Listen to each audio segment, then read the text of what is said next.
शंकर जी हमें छोड़ेंगे नहीं स्त्री रूप को देख करके। उसके बाद शंकर जी जब चल दिए, माता पार्वती ने कहा भोलेनाथ को क्या हो गया है। नंदीश्वर कह रहे हैं भगवान कहाँ जा रहे हैं। माता पार्वती बगल में बैठी हैं, भगवान शंकर जी कहाँ जा रहे हैं। उसके बाद भगवान दौड़ कर गए और अपने दोनों हाथों से पकड़ करके और दबका लिए भगवान को। भगवान श्री हरि ने कहा अब तो हम बच गए, इनके चक्कर में पड़ के अब हम बच गए।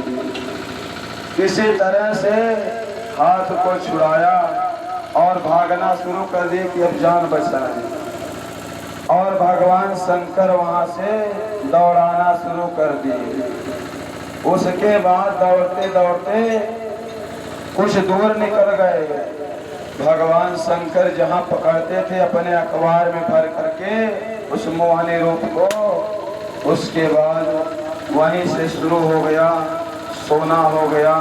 जहाँ जहाँ भगवान ने स्पर्श किया तांबा चांदी लोहा ये सब का खान बन गया। उसके बाद भगवान विष्णु ने कहा कि अब हमें अपने रूप में आना होगा, नहीं तो भगवान शंकर छोड़ेंगे नहीं हमें। उसके बाद जैसे पकड़े भगवान ने अपना रूप धारण कर लिया और शंकर जी छोड़ करके चले आए।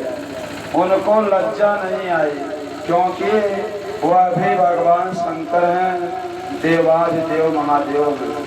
क्योंकि उनके पास काम नहीं है, क्योंकि उस समय जब शिव तीसर नैन उभारा कामदेव भय जरि छारा। एक बार शंकर जी तपस्या कर रहे थे, कामदेव अपने 5 बाण को लेकर के पहुंच गए थे और उन पर हावी होना चाहा। भगवान शंकर ने उन्हें भस्म कर दिया था, इसलिए उनके पास काम नहीं था और लज्जा भी नहीं आई। वह पुनः वापिस अपने मैया पार्वती और नंदीश्वर के बीच में चले आए और इधर श्री हरि मोहनी रूप का दर्शन दे करके देवताओं को और वहाँ से अपने धाम चले गए। श्री सुखदेव जी कहते हैं हे राजन, मैंने विष्णु भगवान की यह ऐश्वर्यपूर्ण लीला तुमको सुनाई जिसमें समुद्र मंथन के समय अपने पीठ पर मंद्राचल धारण करने वाले भगवान का वर्णन है। जो पुरुष बार बार इसका मनन करता है, कीर्तन करता है और श्रवण करता है, उसका उद्योग कभी और कहीं निष्फल नहीं होता है।